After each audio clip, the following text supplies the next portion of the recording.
Hello, everybody, and welcome to Forever Sports. Breaking news, Jan-Hendrik Wessels and the Bulls have been unsuccessful in attempting to appeal the 9-match ban that the player received for an alleged grope of the groin area in a game a couple of weeks ago against Connacht, which he received a 9-game ban for. It was so controversial that Rassie Erasmus even took to Twitter talking about the fact that they have to fight in the boardroom. The Bulls and Jan-Hendrik Wessels did officially apply to appeal the decision. However, a new panel of disciplinary committee have said that there is not enough grounds to find that the original panel erred in their decision, and as a result will not listen to an appeal. However, they have reduced the ban by a single game down to 8 weeks, which is the end of the entire decision, and that will be final. Before we get into it, please do smash a like on the video. Please do subscribe to the channel as well. So this is the appeal hearing that they had. And basically, there was a new chair and a new committee for an independent appeal committee that Jan-Hendrik Wessels presented towards, and that's at today on Wednesday, the 29th of October, regarding the citing and the subsequent suspension regarding the 9-match ban. And the independent committee was led by Rodney McLeod from Scotland as chair, alongside Akio Really from Italy and Robert Milligan from Scotland. Basically, they determined the appeal. The player and the club, so Jan-Hendrik Wessels as well as the Bulls, requested a de novo hearing. However, regarding to the United Rugby Championship's disciplinary rules, the panel considered that there were not exceptional circumstances to allow the request, and as a result, they will not be able to appeal the decision. Accordingly, the appeal proceeded on the basis that the player and the club wished to challenge the decision of the initial hearing and the length of the ban. The basis of such an appeal requires an appellant to demonstrate that the first instance disciplinary panel erred in their findings. In its findings. After reviewing the grounds of appeal and hearing from the player and the club, the appeal committee dismissed the substantive grounds of appeal but reduced the ban by 1 week.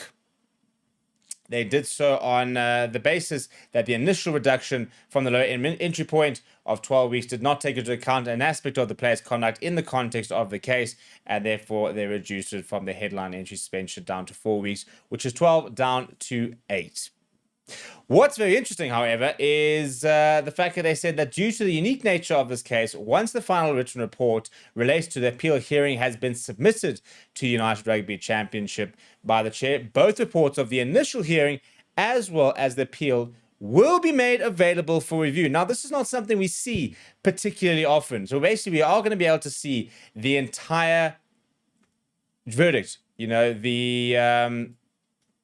and exactly what the submissions were, which you don't often get. So if there's one positive out of this entire situation, it is that part right there. The fact that they are going to be publishing the entire verdict, and we will be able to get an idea of exactly what was said by Jan-Hendrik Wessels, what was submitted, what was said by the panel, what the different submissions were, and what the final decision was made. So that is a very good thing in regards to us being able to get full transparency, because I think this was the big thing that a lot of people were talking about, that they're saying if there is no substantive evidence, which is currently the claim here at the moment, why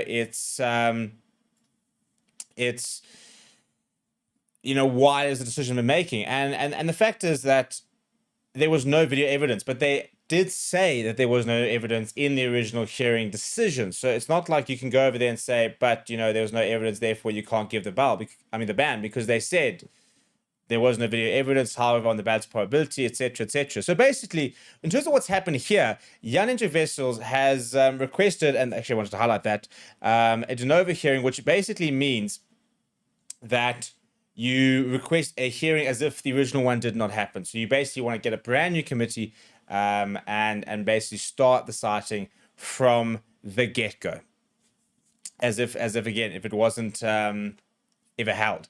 And as a result, that would basically then mean that in theory, hopefully the panels wouldn't be prejudiced by the previous decision, and they produce a brand new finding. Even if the finding is very similar to the last finding, it would have to be a brand new finding versus an appeal, for example, here, where they've just reduced the ban from 9 weeks down to 8. but they've basically still laid it and based it on the previous and the initial hearings findings. And they've just basically said that the findings were correct. However, the sentencing, inverted commas, so the actual length of the ban was too long, and they reduced that by a week.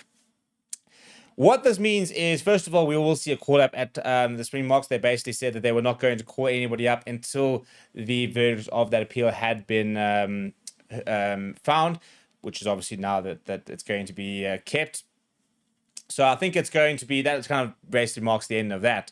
A very, very controversial ban, a very controversial situation, and I can't wait to see the actual documents and the whole sort of process to really understand exactly where they got the information that they used to put in a 9-match ban, which is a very hefty ban, even down to 8 weeks. It's a very long ban. I mean, now, for example, he is banned until the 14th of December, as over there. Previously, I think it was a game on the 21st or the 28th odd that he had also been banned for.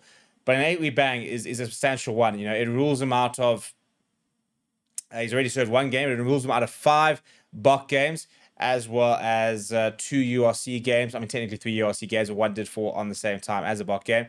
So, yeah, it's a big blow for Jan-Hendrik Wessels. I think he would have really been able to up his stocks during this end-of-year tour. I think he would have been a huge role. That Rusty Rasmus has really been giving him a lot of responsibility and getting him off the bench and getting him into important situations. Now he's going to lose out on that. And also, this is a big ban that goes against the player's record, which means any subsequent disciplinary action will mean that he will carry heavier penalties because he's now got an 8-match ban on his disciplinary record. So this really does ruin what's a very young player's career in terms of a discipline point of view, because now he's had a major ban. And, you know, we see, for example, Maximum Pimpy getting a match reduced due to the player's, disciplinary record. Well, now Jan-Hendrik Wessels' disciplinary record does not look particularly good. And we often see that the issue with Jasper Wiese now, and every time he gets a ban or a red card, that will never be reduced due to his disciplinary record, because his disciplinary record is not good. So that is the current situation. We wait and see. I mean, Bongi Manambi is actually in England. He is starting for the Barbarians this weekend. So, one imagines that that's an easy pop over to France a day later for him to be able to join up with the Boks. And I don't see, for example, them making a call out to Marnus van der Merwe unless they go a prop versus a hooker. But I'll be very surprised now, given the fact that there are only 2 specialist hookers in the squad. So they'd have to basically then say Marco van Staden could potentially cover that 3rd hooker role. What do you think of this whole situation? Let me know down in the comments below. Smash a like on the video. Subscribe to the channel as well. Thank you very much for watching. My name is Steve. I'll chat to you soon.